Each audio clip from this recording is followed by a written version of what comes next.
Eu falei, bom, vou para o CPD do Banco Central, né? Porque aí vou ter uma experiência boa. Quando eu voltar para a engenharia, eu tenho uma ferramenta já muito boa e tal. E cheguei lá, não pode, porque o Banco Central fez um concurso para analista e tal, você não pode ir para o CPD. E me colocaram no departamento de câmbio. Uma organização grande como o Banco Central, você tem correntes que são mais conservadoras, tem correntes que são mais pró-modernidade, né?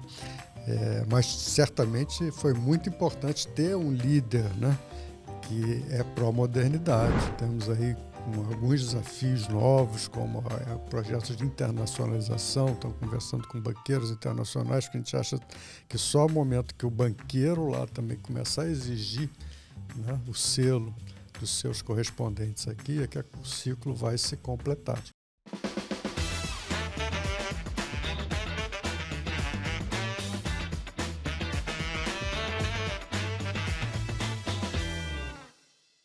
Hello! Sejam todos muito bem-vindos, muito bem-vindas ao seu podcast preferido de câmbio, até porque nem tem outro tão bom quanto esse no mercado.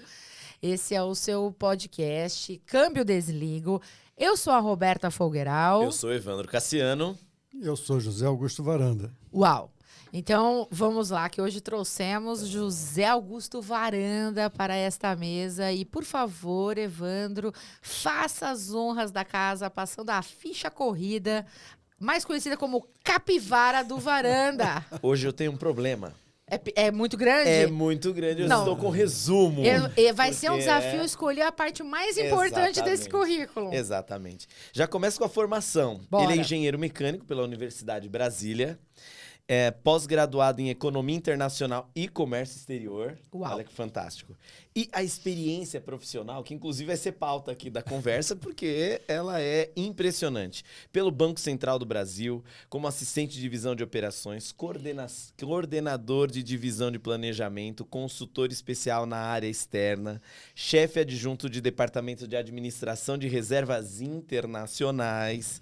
Depois ele passou também pelo Ministério da Fazenda, Ministério do Planejamento, a Casa Civil da Presidência da República, tá? Desculpa, dessa, dá uma seguradinha que hoje a moral tá então, alta. Assim, eu nem vou passar por tudo porque tem que ser pauta. E antes da gente passar o microfone pro Varanda, eu preciso falar para vocês que no início do mês de maio, numa feliz coincidência, eu e o Evandro fomos a um evento em Brasília, dentro do Banco Central, em comemoração aos 500 dias do Marco Cambial. Também falou bastante do livro do Pedro Heroles, que a gente já entrevistou no episódio anterior. E aí, né, o destino... Ah, meu amigo, o destino no mercado financeiro é uma coisa impressionante. Impressionante. Eu e o Evandro não, que não tem destino. A gente combinou combinado. de sentar ali, um do lado do outro, no avião. Resenha. Inclusive, se aquele avião caísse, o mercado financeiro não tinha quem assinasse documento. Aquele dia tava difícil. Tava difícil o avião. Quem é que foi com a gente, falando a sua vida, a sua trajetória, contando suas histórias? José Augusto Varanda. Varanda, super obrigada primeiro por você generosamente aceitar o nosso convite. A gente está muito feliz e muito honrado de ter você aqui conosco hoje, nesse episódio. Eu só tenho a agradecer a vocês. Eu tenho acompanhado todos os episódios e realmente muito, muito legal. Parabéns mesmo pelo trabalho. Uma coisa descontraída e com muito conteúdo, né, que a gente realmente precisava. Parabéns mesmo. Evandro, a primeira pergunta é toda sua. Geralmente é minha essa pergunta. E só que vou ter que fazer uma adaptação, né? Porque a gente geralmente pergunta como você foi parar no mercado de câmbio.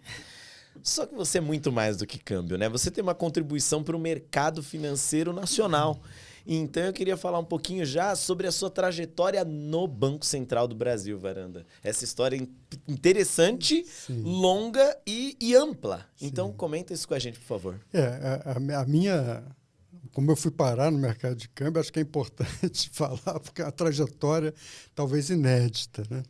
Até aqui, pelo menos, acho que eu escutei as narrativas anteriores. Na verdade, eu estava fazendo engenharia mecânica lá no início do curso, lá em Brasília. Comecei a fazer na Católica, em Petrópolis, depois fui transferido para a Federal, em Brasília. Meus pais foram para lá. E um dia chega um amigo, muito amigo, vai ter um concurso no Banco Central. Eu falei, pô, um concurso no Banco Central? Nós fazemos engenharia mecânica, o que tem a ver? Não, mas são 6 horas só, o salário é muito bom e tal. E eu fui, então, me inscrevi, combinei com ele da gente começar a estudar quando voltasse, a gente foi passar Natal no Rio e tal. E quando chegamos, vamos então estudar? Não, eu não fiz a inscrição. Quer dizer, fiquei sozinho, estudando sozinho, coisas que eu nunca tinha visto na vida, contabilidade, que caía na época no concurso e tal, e passei. Então, comecei a minha carreira no Banco Central e chegando lá, a minha intenção era ir para a área de TI, porque na universidade eu estava fazendo um estágio no CPD lá da universidade, um computador enorme naquela época ainda, e eu fazia já Algol, Fortran, COBOL, análise de sistema, estava bem adiantado. Eu falei, bom, vou para o CPD do Banco Central, né? Porque aí vou ter uma experiência boa. Quando eu voltar para a engenharia, eu tenho uma ferramenta já muito boa e tal. E cheguei lá, não pode, porque o Banco Central fez um concurso para analista e tal, você não pode ir para o CPD. E me colocaram no departamento de câmbio. E eu nunca tinha ouvido falar. A pergunta é indelicada, isso que ano era? Isso foi em 1977 que eu entrei no Banco Central. Imagina o câmbio em 77. E o departamento de câmbio estava recém-criado. Foi um desmembramento do DEPIN, do Departamento de Reservas Internacionais, criaram o departamento de câmbio, separaram as duas coisas. Então, estava começando ali, né, aquela coisa da normatização do mercado e tal. Lógico que já existia muita coisa, mas ali foi que se aprofundou, né? E justamente no momento em que a crise cambial começava Final do governo militar, né? 77 ainda estava, né? Ainda bem, né? Bem no mas auge. A crise começou a se acentuar em 79, né? Acho que 82 foi o auge, né? E nesse período, então, a gente trabalhando com centralização cambial, com uma série de coisas. E daí, né, passado essa fase inicial, eu trabalhei com projetos que envolviam o Banco Mundial. Fui até convidado para ir trabalhar no Banco Mundial para implantar esse mesmo projeto de centralização dos empréstimos, né, em outros países, que o Brasil foi o pioneiro. E eu tive essa grata missão, né, de implantar isso lá no Banco Central. Mas, infelizmente, não deu certo. A minha esposa, na época, não topou sair do Brasil. E continuei e fui, então, convidado para ir implantar a Secretaria do Tesouro. Eu tinha participado de um trabalho de concepção, né, ainda no governo militar, em 85, aliás, o primeiro ano, né, já da nova República, né? Era o Maílson da Nóbrega, era o coordenador econômico do Ministério da Fazenda, ele coordenou esse trabalho. Então fizemos... minto, foi 84, era realmente ainda governo militar, foi o último ano do governo militar. E fizemos, então, uma concepção da Secretaria de Tesouro, e quando veio, então, a nova República, já o ministro, se não me engano, o primeiro-ministro foi o Dornelles, começou-se, então, a colocar em prática aquele trabalho e me convidaram, então, para implantar, ser o diretor de operações externas do Tesouro Nacional. Então, fui eu, cheguei lá, não tinha nem mesa, nem cadeira, nem equipe. Você era o chefe da área. Eu era o diretor. Chefe de eu mesmo. Eu mesmo. Eu mesmo, Irene. Então, eu tive que montar tudo do zero, e montamos e fizemos lá um trabalho. Retornei ao Banco Central, quando eu fui para a área das reservas, implantar a primeira mesa de câmbio do Banco Central, que antecedeu aquele esquema depois de leilões, né? Depois aquilo foi aperfeiçoado. Mas no primeiro momento era no telefone. A gente todo dia tinha que segurar o mercado de câmbio, os bancos ligando, querendo comprar, querendo vender na unha. Com a reserva, um operador de mercado, com reservas internacionais ali baixíssimas, quase zero, tanga. Na tanga. Muitas vezes o presidente descia para operar o mercado conosco, era o Ibrahim Eres. Na época ele descia, passava o dia lá na mesa de operações, de tão tenso que aí teve Guerra do Golfo, quer dizer, Bom, passado isso, eu fui convidado para ser o secretário adjunto internacional do planejamento. E ainda naquela transição do governo Itamar, do governo Collor com Itamar, né? E fui. Né? Eu sempre estive disposto a assumir desafios. Muitas vezes os colegas falam, você vai maluco, você vai para o planejamento nessa transição de governo, não se sabe o que vai acontecer. Eu falei, não, eu assumi um compromisso de ir, eu vou. Lógico, tinha que ter a liberação lá do Banco Central, mas graças a Deus sempre colaboraram comigo. Então fui, fizemos lá um trabalho também nessa área, negociações com organismos, com o Banco Mundial, com o BID, com o Fundo Monetário, com o FIDA. Eu era o representante brasileiro no FIDA, que é o Fundo Internacional de Desenvolvimento Agrícola, que é sediado em Roma, na Itália. Então eu tinha essa missão chata, né? De vez em quando ter que ir a Roma. Que difícil. Participar. É difícil, hein? Meu trabalho mandou a Roma. Nossa, eu tô bem... eu queria que você evitasse esse tipo de assunto. Só um minutinho. Ô, Tracy, log, a gente aceita ir pra Roma, né? Pegar um lenço, vou chorar aqui. Oferece pro convidado também. Né? Chora. Porra! Aqui. E eu, de lá desse trabalho, surgiu outro convite para ir para a Casa Civil. Como eu trabalhava nessa coisa de coordenação, de negociações e tal, o ministro Clóvis Carvalho, que foi o primeiro ministro da Casa Civil no governo Fernando Henrique, né, ele idealizou uma coisa que eu achei fantástica, que infelizmente parece que foi descontinuada depois, que era uma coordenação da ação governamental. Então, ele criou câmaras, né? Tinha a Câmara de Política Econômica, tinha a Câmara de Social, de Agricultura, de Energia, né? Infraestrutura. E eu fui, depois que montamos esse esquema, eu fiquei responsável pela Câmara de Infraestrutura e a Câmara de Reforma do Estado. Lá de infraestrutura fizemos todo aquele programa de privatização, acompanhei tudo aquilo de perto, porque eu fazia a coordenação executiva dessas câmaras. A Câmara era só de ministros, mas existia um comitê executivo, né, que trabalhava, que trabalhava discutia, de fato, que debatia, que né, apresentava as propostas para depois os ministros decidirem. Então, infraestrutura, peguei toda essa parte de privatização, e a reforma do Estado também, que era o ministro Brescia Pereira, ajudei bastante lá. Tive a oportunidade de ir a Washington conversar com a equipe lá do Al Gore, né, que fazia o projeto lá de reformando o Estado lá americano. E aí surgiu, o presidente demandou, né, a questão do Ministério da Defesa, que tinha sido uma meta dele de campanha, né, e aquilo não tinha andado. Isso já era lá meados de 98, o primeiro mandato dele já estava se encerrando.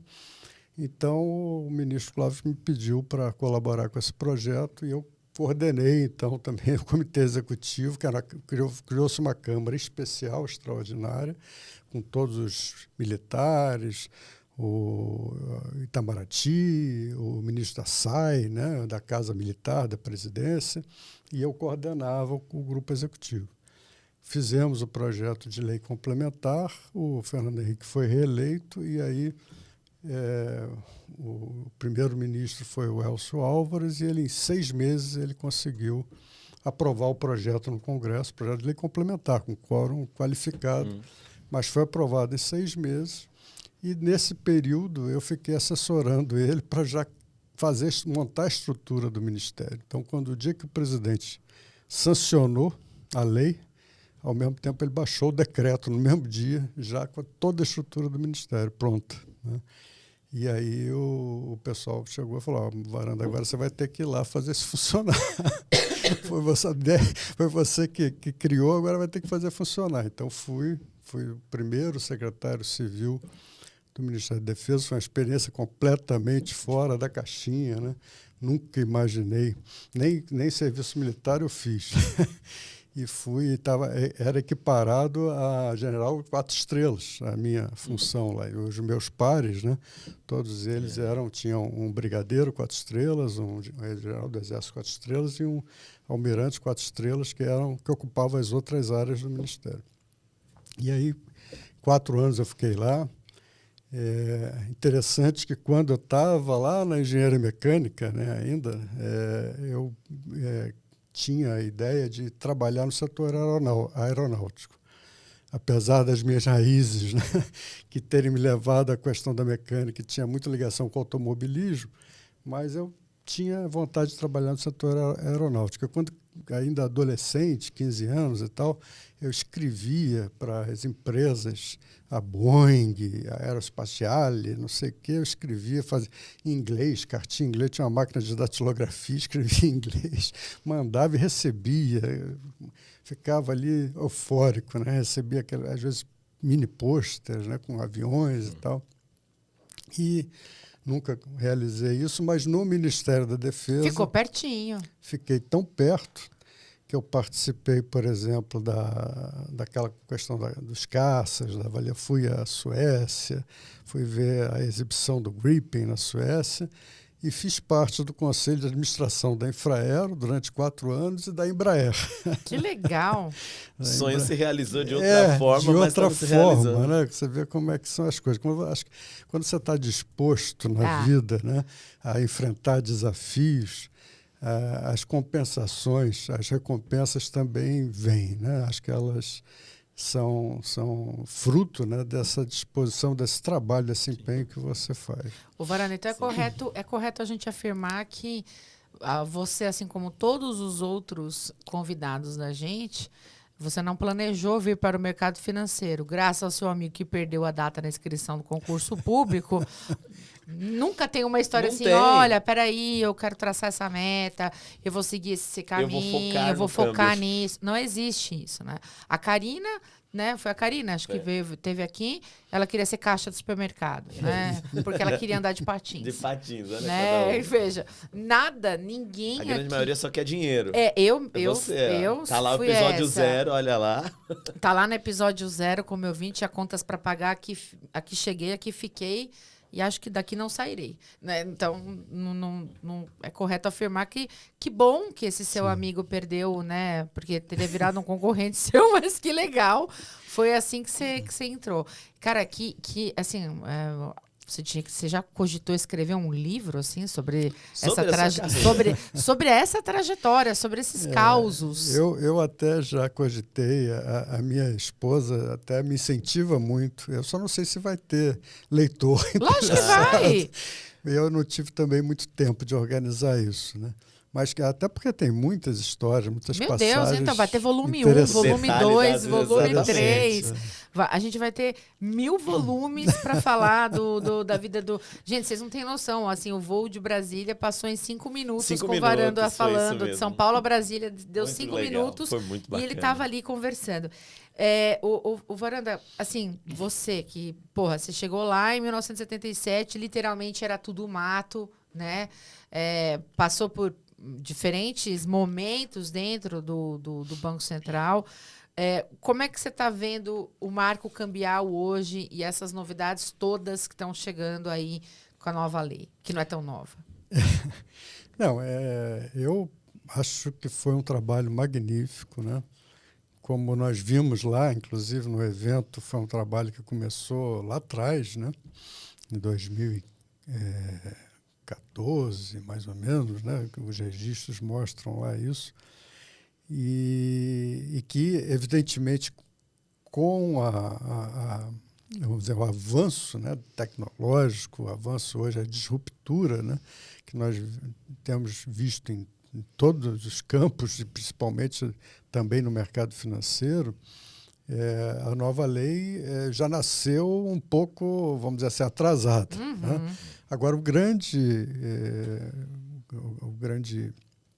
benefício, né, o marco principal é que ela abre espaço para a inovação. Então, ela, embora não seja totalmente inovadora, ela abre muito espaço para a inovação, até porque ela delega, né, ao Banco Central, ao Conselho Monetário, muitas atribuições que antes teriam que ser por lei, né, teriam que ser sancionadas no Congresso Nacional, que é um processo muito moroso que acaba acontecendo o que aconteceu. Quer dizer, ficou tantos anos em maturação, depois em tramitação, acho que foram 2 anos, né, de 2019 até o final de 21, que quando já nasce um pouco, mas o pessoal teve essa visão, né, de deixar em aberto, de deixar essa possibilidade. O Banco Central, como também bem colocou lá o Ricardo Moura, essa área de normas é uma área muito mais de estudos, né? O desafio hoje é justamente aprofundar os estudos em toda essa gama de modernidade, né? De disruptura que a gente tem no mercado. Então, é um desafio muito grande. O Banco Central passa por um momento bastante crítico, né? Eu, quando saí do Banco Central, o Banco Central já carecia, já tinha um déficit grande, um gap grande aí de funcionários. De lá para cá só piorou, aumentou esse gap, perdeu muita gente. Uma coisa que não acontecia antes tem acontecido de uns anos para cá, que é o pessoal sair do banco antes de aposentar. Perdendo para a iniciativa privada. Exatamente. Mesmo, né? Antigamente existia uma figura da licença-interesse, que aí a comissão de ética, até um trabalho que eu participei lá, e acabou disciplinando melhor e tal, e quando havia conflito de interesses, começou a ser vetada essa possibilidade de saída do banco. Então, a pessoa não poderia mais sair para ir para o mercado financeiro nesse padrão de licença-interesse. Tem que pedir demissão. E isso não acontecia, porque o pessoal não queria deixar a carreira do Banco Central, mas hoje tem acontecido. E lógico que isso acontece com pessoas muito boas, pessoas as melhores, as mais experientes, mais graduadas. O Banco Central fez um trabalho magnífico de capacitação das pessoas. Eu não peguei tanto, né, mas isso foi mais na época, na década de 90 para frente, quando eu já estava envolvido com muitas missões aí que eu não me permitiam, né, me ausentar para estudos, mas o Banco Central fez investimentos em mestrados, doutorados. Então, o pessoal que entrou nessa faixa aí da carreira do banco, na década de 90, é um pessoal muito qualificado. Inclusive, é interessante você estar falando, porque essa semana a gente está gravando esse podcast na primeira semana de junho. Então, se você está assistindo, só para você se situar e se localizar, eu tenho um outro projeto, né, que são lives quinzenais que eu faço, que chama Resenha do Comex, eu e o Jonas. E a gente recebeu o pessoal da Anvisa, né, uma agência regulatória. E é importante a gente dizer isso porque, por vezes, quem é da iniciativa privada joga pedra na Anvisa, joga pedra no Banco Central e mistura um pouco o governo com o servidor. E lá também, a Anvisa está passando por um momento, que é uma agência, né, reguladora, está passando por um momento que é um momento muito parecido com o que está acontecendo no mercado financeiro. Quer dizer, a gente tem colaboradores, né, ali, profissionais, servidores, concursados, altamente qualificados, né? Nada do que a gente faz é sem a Anvisa. A gente come por causa da Anvisa, a gente tem medicação por causa da Anvisa, tudo é a Anvisa. Tudo é o Banco Central no mercado financeiro, não tem como a gente falar disso. E ela também sofrendo com déficit salarial, déficit de mão de obra, falta de concurso. Então, é importante a gente fazer de ter essa clareza de distinguir o servidor de atuais governos, ou de atuais linhas de gestão, né? Especialmente em relação ao marco cambial, eu acho que a gente teve aí uma junção planetária, chakras, não sei o nome que a gente quer dar, que foi maravilhosa, que foi o fato deles terem ali dentro servidores com uma cabeça muito foda, muito boa, né, que para conseguir dar conta desse arcabouço, e ter um presidente, né, que vamos lá, né? Aliás, agora. Por favor, é aquele momento que eu preciso falar com você, para tudo. Eu preciso falar com você, meu amigo, minha amiga, que está assistindo até agora o nosso podcast, por favor. Primeiro, deixa o seu like, não seja muquirana, compartilha isso aqui com aquele seu coleguinha que está querendo entender um pouco mais. E o mais importante, faça esse podcast chegar a Bob Fields, aonde tem que chegar, né? Então, a gente vem chamando aqui carinhosamente Roberto Campos Neto, presidente do Banco Central, para participar aqui do nosso podcast. E hoje, nos bastidores, eu preciso falar que foi demais. Varanda aqui comentando Fica conosco. Fica dando recado pra Lia, que também não sabia, Lia. Pega essa, hein? Pega essa. A Lia comentou Bob Fields e não sei o quê. O Varanda falou, olha, inclusive, vocês ficam falando Bob Fields, mas esse nome existe. Então, antes da gente voltar para a questão do servidor, porque eu não perco o fio da meada. É lógico. Vamos dar um parênteses aqui. Varanda, conta pra gente. Conta pra gente. Então, assim, é real, existe um Bob Fields? Existiu um Bob Fields? Existiu, é o avô, né?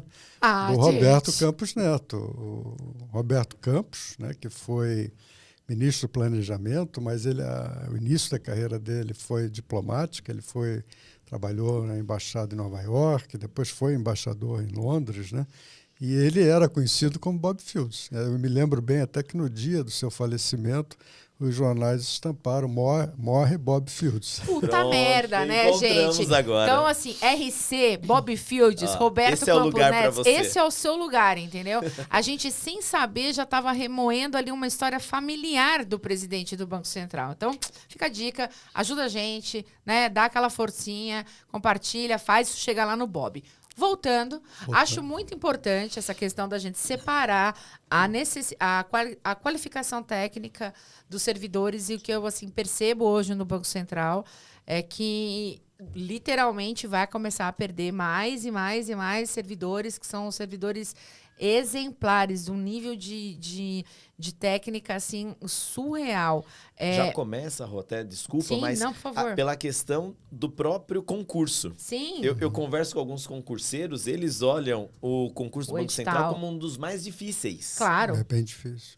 O nível de conhecimentos que não são específicos da área financeira é muito grande. Você pega, se a gente falar só do câmbio, né, quantas legislações a gente tem ali que são legislações que estão esparsas, né, mas que fazem relação. Lei anticorrupção, financiamento ao terrorismo, sigilo bancário, LGPD, enfim, várias outras legislações que não foram criadas para o mercado financeiro, mas que são utilizadas pelos operadores do mercado financeiro.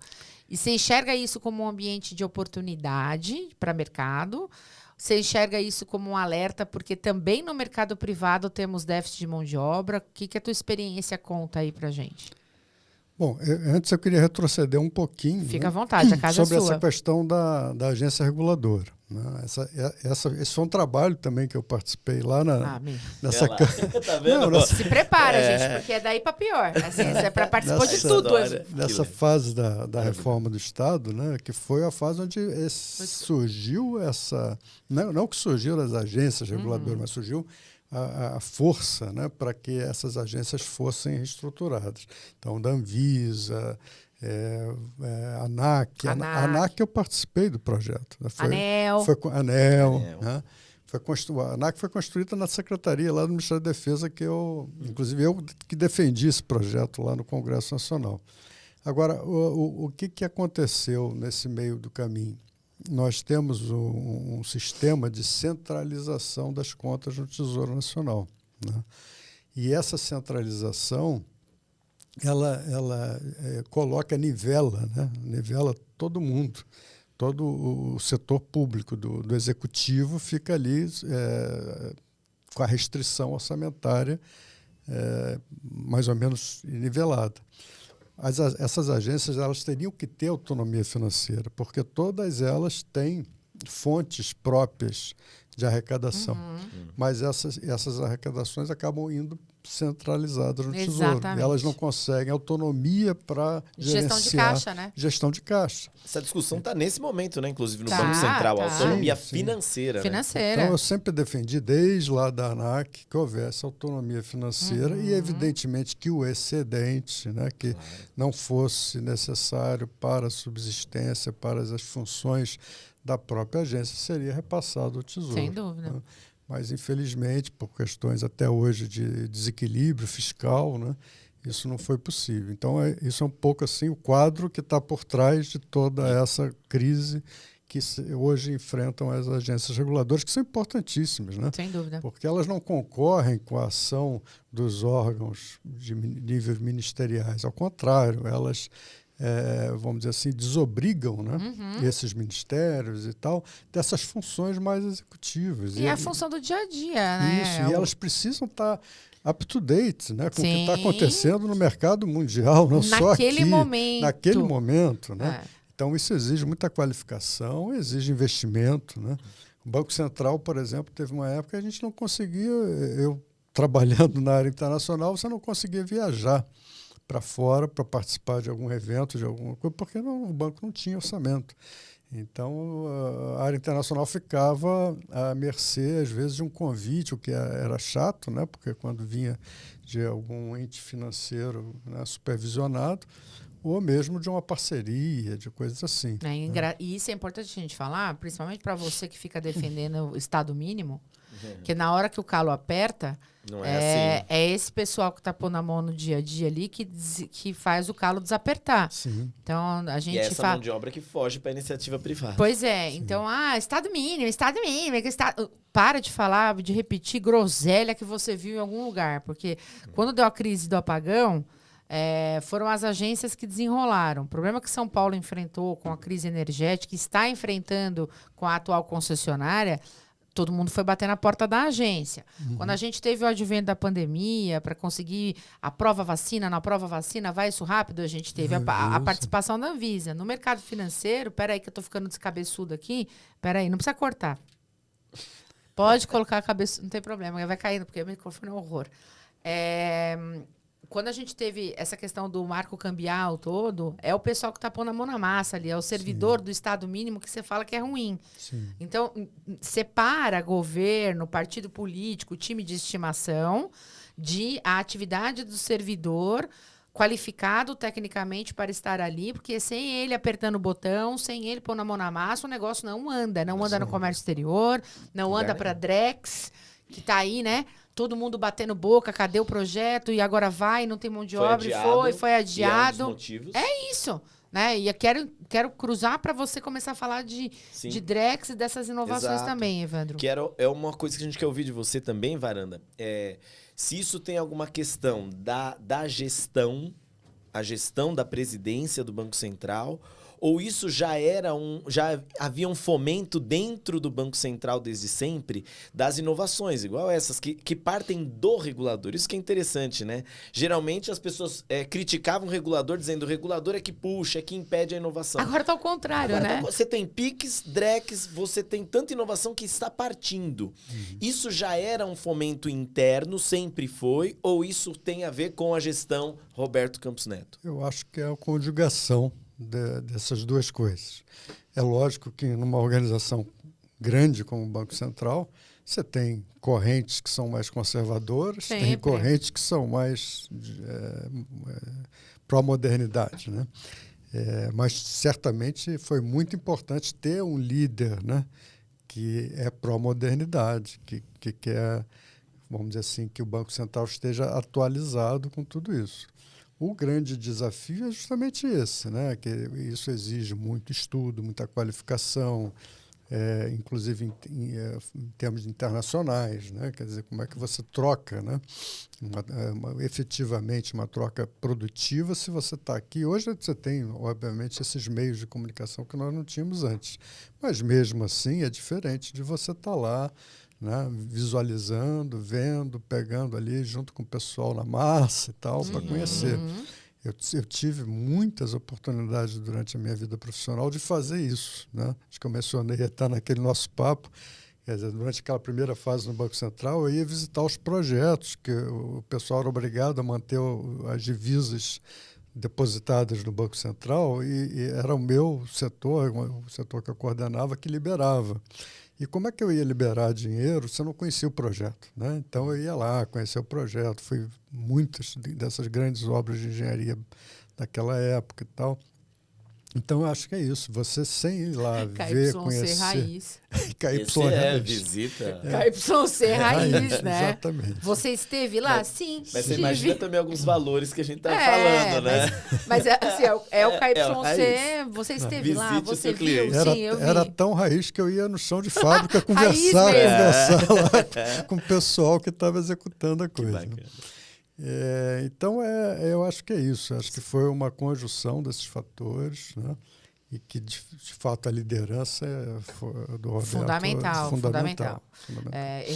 Assim, toda brincadeira à parte, sim, uma das lideranças mais disruptivas que a gente teve à frente do Banco Central nos últimos, sei lá, 20 anos, que é o tempo que eu estou no mercado. Sim. Você pode dizer até outros momentos foram importantes, mas... ele foi um divisor de águas, né? O legado que ele está deixando ali, com a legislação, com o marco cambial e o holofote que esse segmento tem agora, né? Esse podcast não estaria sendo gravado ou esse mercado não estaria com essa visibilidade se não fosse o advento do marco cambial, do Drex, do Pix, enfim, que foi assim muito disruptivo. Eu diria, vocês viram lá quando estiveram no Banco Central, vocês viram lá o painel, né? A galeria dos presidentes. E eu convivi com muitos daqueles presidentes. E eu diria assim que cada um deixou um legado, né? Sim. Alguns mais do mercado, homens do mercado, como o Eres, outros economistas, como o Pastore, executivos como o Armínio Fraga, né? O Meirelles, né? Grandes executivos, e agora o Roberto. Mercado, total mercado. Então, acho que o Banco Central foi privilegiado com essas lideranças e também, isso é muito importante, que a gente está falando das agências, eu digo sempre que o Banco Central talvez tenha sido a primeira agência reguladora, embora não tivesse essa conotação. Eu não queria dizer isso, mas quando falei com o pessoal da Anvisa, tive essa clara analogia assim, também. Sim. Então, o que é muito importante é a carreira, né? Profissionais de carreira, não são indicações políticas, não tem influência política alguma. Isso é importantíssimo. Né? Eu sempre tive lá. Autonomia, lógico, não é total, né? Mas a gente tem a desvinculação. Isso, né? É muito importante. Desvinculado completamente do mundo político. Eu nunca tive, né, nenhuma questão política em toda a minha carreira, nunca vi nenhuma questão política influenciar as ações do Banco Central. Então, isso é muito importante. E a agência reguladora permite isso. Quando você está no Ministério, eu tive, né, Fazenda, Planejamento, Defesa, Casa Civil, acaba havendo influência política, né? O ministro leva pessoas de confiança dele, né? E aí o ministro do partido A, B ou C, né, indicado por presidente A, B ou C. Então, há influência política. Não tem jeito de não haver influência política e deve até haver, na minha opinião, acho que é isso mesmo. Democracia se constrói assim, mas numa agência reguladora não, né? Então, a grande vantagem da agência é essa blindagem e o olhar técnico, né? Visão estritamente técnica. Boa. E eu não vejo, inclusive, influência política nessa situação atual que passa o Banco Também Central. Não. É uma questão estrutural. Pelo contrário, déficit público. Toma pedrada como se ele fosse um joguete ali político, e não é, né? Não, e o que eu quero dizer é o seguinte, não é porque o governo A, B ou C que o Banco Central está assim. Não, isso já é uma coisa que vem há muitos anos. Né? Exatamente. A minha aposentadoria praticamente não é reajustada há 10 anos. Então, por aí vocês têm uma ideia. Quero entrar num tema que é o tema do coração do Evandro. Sim. Quero falar de EFX. Opa! Vamos falar. Vamos falar de EFX, porque se você estava achando que isso aqui era um livro de memórias, e aí já estava na velocidade 2 assistindo isso aqui, espera, gente. Porque você só consegue entender o que está acontecendo e para onde as coisas vão se você sabe de onde elas vieram. Então você precisa ter precisa ter um contexto para conseguir chegar no EFX. Vamos lá, Evandro? E daí agora eu queria ouvir, então acho que tem 2 momentos, né? O Varanda Banco Central e depois pós-aposentadoria. Então, a gente queria falar sobre o seu trabalho hoje na Abracan como consultor e esse trabalho dessas lideranças que você faz, dessas discussões com o mercado e o regulador, né? Então, sabendo o linguajar que o regulador espera por ter passado tanto tempo lá. E justamente agora, esse momento de consulta sobre ativos digitais, né? Os meus queridos, ativos digitais, o IFX, né? Que eu acho que movimentou o mercado. É uma nova forma de fazer câmbio, é uma nova forma de fazer. Sim. E o mercado tem muitas dúvidas. Então, eu queria falar esse seu papel hoje como consultor dentro da Abracan pós-aposentadoria. Tá. Bom, eu chego na Abracan em 2017, né? Muito linkado ao meu trabalho que eu já fazia quando saí do Banco Central na área da ética, né? Então, o convite da Abracan veio a partir de palestras que eu fiz aqui em São Paulo, em alguns locais nessa temática da ética.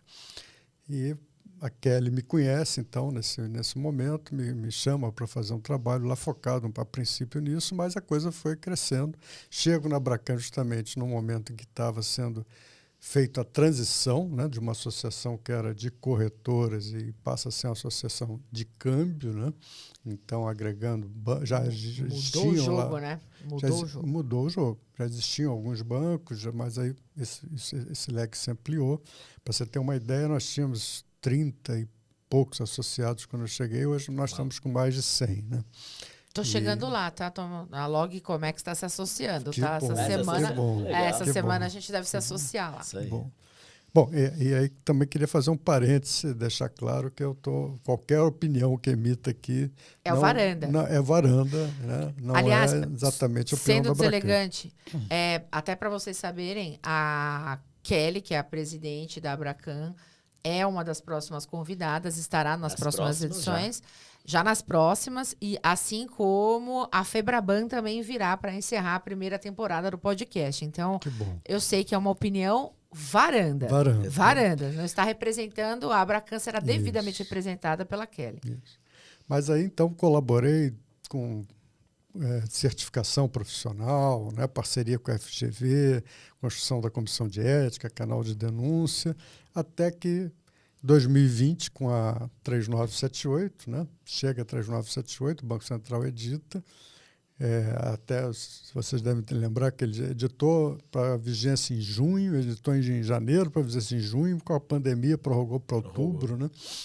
E o mercado, então, percebe a dificuldade de uma mudança de paradigma muito grande, né, em termos de controle de PLD, que você tinha uma norma bastante prescritiva, de repente você tem uma norma que delega a responsabilidade para a própria instituição. Era taxativa e passa a ser simplificativa. Né? É difícil lidar com responsabilidade. Com responsabilidade. Principalmente quando você ainda não está preparado. Era tão mais fácil quando você ia lá com a Maria Aparecida aqui na Paulista, ia lá, ô Maria Aparecida, o que faz com esse documento? Tome bronca, tome porrada, tome bronca. Só fazia se deixasse, agora não, né? Exatamente. Então, percebeu-se que haveria dificuldade e começamos a debater com o Banco Central. Tinha recém criado um fórum de técnico de colaboração com o Banco Central, o DECOM, e começamos a debater esse assunto com associados do Banco Central e o que se achou melhor, a forma de se mostrar, né, que de fato havia conformidade seria uma auditoria independente, né, o melhor processo de você evidenciar isso. Partimos então para montar isso. Eu me lembro que, né, foi durante a fase aguda da pandemia, a gente começou mais ou menos no final de maio, com o deadline de estar pronto no 1º de outubro. Né? O projeto está pronto em 1º de outubro. Então, eu me lembro que eu comecei a acordar às 5 da manhã para trabalhar, aproveitar o horário aí de 5 às 10, que não tinha reunião virtual, né, para poder desenvolver o projeto. Esses 5 passou para 4, 3, teve dias que estava acordando 2 horas da manhã para poder pegar na prancheta. E montar tudo isso, discutir em várias reuniões, depois fazer uma espécie de licitação para escolher, né, para a empresa de auditoria. Enfim, foi um projeto assim desafiador, muito corajoso. Eu falo que só realmente com a liderança da Kelly que foi possível. A Kelly mudou completamente o negócio. Sou fãzona. Porque realmente você colocar que a instituição tem que passar para a auditoria é uma posição complicada. Lógico que como uma ação de autorregulação, é o próprio mercado, né, que cria essa exigência, não é a Abracan não teria poder para isso. Então, o próprio mercado que cria essa exigência, um cobrando do outro. Quem tem o selo só opera com quem também tem o selo. E fizemos, então, a construção do regulamento calcado na 3978, seguindo ali passo a passo da 3978, e a coisa vem evoluindo muito bem, né? Temos aí alguns desafios novos, como projetos de internacionalização. Estão conversando com banqueiros internacionais, porque a gente acha que só o momento que o banqueiro lá também começar a exigir, né, o selo dos seus correspondentes aqui, é que o ciclo vai se completar. Porque ainda tem alguns... Isso que você está falando é tão verdade, Varanda, que semana passada eu estava fazendo uma reunião com um banco e o banqueiro dele na Europa tem pedido informações a respeito do preço médio da mercadoria. Presta atenção e vê se você conseguiu acompanhar a lógica.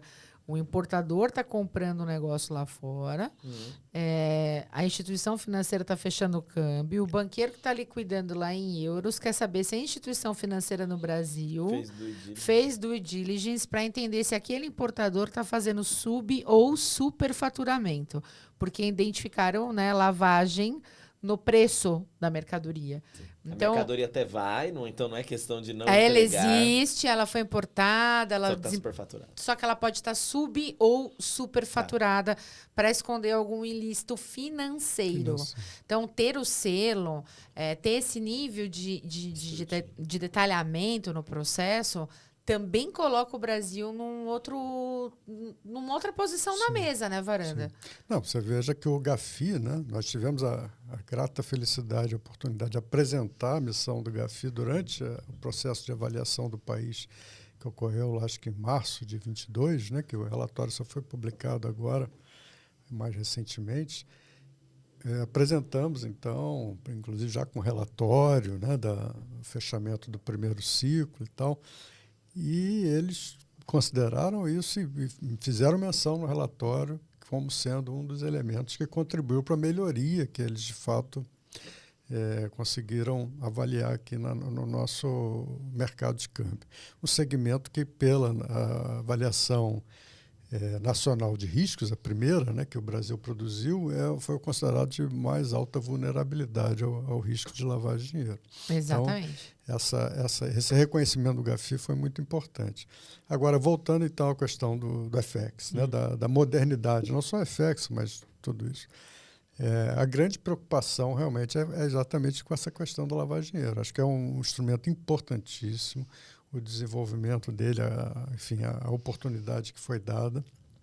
Tem desenvolvido muito, né, no mercado, a gente tem visto, você trabalha com isso, você vê isso. Agora, realmente, a gente está com essa dificuldade de entender, né, até que ponto vai a responsabilidade de um, onde começa do outro, nessa questão da prevenção à lavagem de dinheiro. Então, o Banco Central estará fazendo um evento agora, dia 28 de junho, né, e pediu contribuições às associações. Então, cada FEBRABAN, a BBC, a Abracan estão trabalhando junto aos seus associados. Eu estou, inclusive, responsável por fazer essa consolidação. A gente deve estar mandando isso hoje. Hoje é dia 7 de junho, viu, gente? 7 de junho. Senão os fiscais dos dados já aparecem, né? Exato. O fiscal do post, o hater do dado já aparece. Não sei quando esse programa estará ao ar, mas dia 7 de junho a Abracan vai estar enviando ao Banco Central as contribuições que está colhendo junto aos associados. Veio muita coisa boa. Eu acho que o Banco Central vai ter bastante material para trabalhar até o dia 28, onde vai ter oportunidade de todo mundo estar discutindo com o Banco Central essa regulação para depois, então, eles estarem aperfeiçoando. Que a gente realmente sentiu que a coisa saiu sem um aprofundamento, né? Então, precisa ainda de algumas definições importantes. Parece que não, mas a gente já está se encaminhando para os minutos finais Né? Assim, Lamentavelmente. Se você não conhece o Varanda, deveria conhecê-lo com bastante tempo para ficar horas e horas.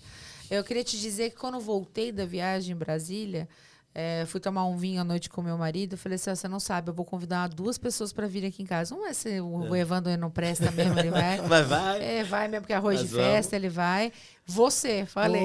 Falei, Ícaro, você não está entendendo. Precisamos convidar José Augusto Varanda para pôr ele aqui sentado, para ele ficar conversando com a gente, contando as coisas que ele já viveu, que é uma pessoa sensacional. Então, se você não conhecer um pouco do Varanda, se não conhece, deveria buscar saber. Cara, uma pessoa que, se alguém no mercado falar alguma coisa negativa sobre o Varanda, você duvide da pessoa, porque ele é uma unanimidade. Obrigado. Em termos de generosidade, de vivência e de bagagem técnica. Riqueza, né? É dessa. Peraí, que eu tenho também uma coisa para falar. Tem uma paixão para falar.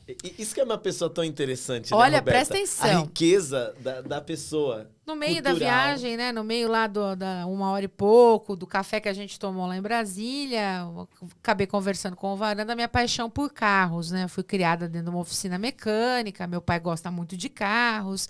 E aí o Varanda, nossa, tem um livro que eu escrevi que é Petrópolis no cenário do automobilístico nacional. Tá aqui, ó, do José Augusto Varanda. Evandro, dá licença, o meu já chegou mais tempo e está autografado. O meu também, tá? Tá pensando aqui. Gente, assim, ó, eu não li ele inteiro ainda, mas já dei uma boa lida nele aqui. Pra quem gosta do cenário automobilístico, que eu sou uma mulherzinha diferente, né? Sou uma mulherzinha do mercado financeiro que curte carros. Então, adorei. O presente foi incrível. Ele tem um perfil também no Instagram, recomendo você seguir lá, só falando sobre esse cenário automobilístico em Petrópolis. Então, veja, o Varanda já esteve em todos os lugares que você puder imaginar. Ele prestou o concurso do Bacen sem querer. O amigo perdeu, ele foi. Ele participou de todos os momentos políticos importantes, criando aí todas as agências que você já ouviu nesse podcast. Tá lá na Abracan ainda, falando sobre coisa super, ultra moderna, que é o IFX, e ainda escreve um livro sobre o automobilismo brasileiro. Conta essa história do livro, vai. Porra, conta, por favor. Como é que nasceu isso? Isso aí, bom, eu falei lá do câmbio lá atrás, né? Esqueci de mencionar que a minha ligação com o câmbio até então era justamente no automobilismo. Meu pai Só manual, né? O câmbio manual. Manual, naquela época completamente manual. Meu pai foi piloto, venceu a primeira 24 horas de Interlagos em 1960, de JK. E eu já, desde garoto, tenho aí fotos até no livro, aos 7 anos em Interlagos, né, junto com meu pai, meu tio, que era companheiro dele dessas provas longas, de longa duração. E, recentemente, um produtor de eventos em Petrópolis lançou um evento chamado Circuito Imperial, que é para reviver as corridas. Petrópolis foi a Mônaco brasileira, né? Tinham provas de rua. E eles tiveram a ideia de reviver isso. E me convidaram para fazer uma palestra, para apresentar. Só que eu tinha um material que meu pai deixou. Meu pai participou de 4, foram 11 edições, ele participou de 4. E eu tinha um material fotográfico e jornal e tal, recortes de revistas dessas provas e das outras que ele participou fora de Petrópolis. Então, tive que fazer uma pesquisa grande, né? E eu percebi que tinha hoje na internet, nessas redes sociais, há muita informação desencontrada, divergente, errada, né? E eu, vendo essa pesquisa, eu falei, eu preciso deixar isso registrado, né? Para poder até o pessoal ter uma fonte de pesquisa um pouco mais já sedimentada, né? Com informações mais consolidadas. E foi aí que nasceu. Fiz a palestra e tal, e no mesmo dia da palestra eu lancei o livro. Isso tudo foi assim num período de 4 meses. Meu Deus. O que está te impedindo? Não, o que está impedindo o Varanda de escrever o livro dele das histórias do Banco Central? Nada. Meu Deus. Mas como eu falei, eu tenho outros projetos aí, estão na frente. O da ética, né, da filosofia na praça. Vamos fazer, Varanda. Eu acho que é um projeto muito importante para a gente trazer, resgatar um pouco. A minha expectativa, eu sempre falo o seguinte, que a ética que a gente trabalha dentro das nossas empresas, das nossas instituições, como eu acho que a base de sustentação de qualquer compliance é a ética, né? Isso quem me ensinou, inclusive, foi o Wagner Giovannini, lá em 2006 ou 2007, que eu tive a oportunidade de assistir uma palestra dele, ele era Siemens ainda. Wagner Giovannini, você conhece, é uma das autoridades do compliance aqui no Brasil. Hoje ele é da empresa Compliance Total. E ele começou na Siemens num momento crítico de que quase que a Siemens sumiu do mapa, né? Problema de fraudes e tal, numa das sucursais. E eu aprendi com ele justamente isso, que a ética dentro da empresa é a base de tudo, Sem a base dúvida. do compliance, né? E eu creio que se a gente resgatar, então, isso dentro das empresas, a gente pode começar a resgatar também dentro das nossas famílias, dos nossos lares, que se perdeu um pouco ao longo do tempo, né? E temos aí um comportamento um pouco mais, vamos dizer assim, de digno e de colaboração, né, entre as pessoas. Meu Deus. Maravilha, meu Deus, gente. Vamos para a última pergunta. Tem que fazer mesmo? Tem que ir para quem está em casa, está acabando. A gente ainda vai almoçar com ele. A gente ainda vai almoçar então, com ele. O nosso papo continua, não dá para gravar. Vai lá. Como você vê no médio e curto prazo, como você vê o mercado de câmbio no Brasil? Olha, eu vejo cada vez mais dinâmico, né? Integrado.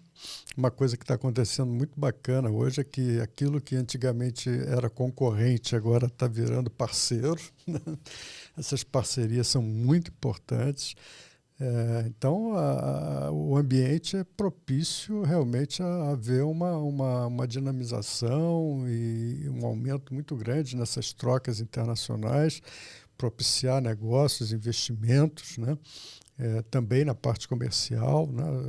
Poder alavancar muitos pequenos produtores aí que hoje não têm acesso ao mercado de exportação ou de importação. Agora, é aquela questão que eu mencionei da preocupação com a questão de lavagem de dinheiro, né? A prevenção a fraudes, os crimes financeiros, de uma maneira geral, que eu acho que precisa estar presente, caminhar junto, né? As coisas precisam estar caminhando juntas, sendo desenvolvidas juntas. E hoje, basicamente, tudo é em plataforma, né, online. Não, então, para mim não tem como você não tem pensar como fazer, sem integração, sem tecnologia, não é sem impossível. integração Possível. em APIs, né?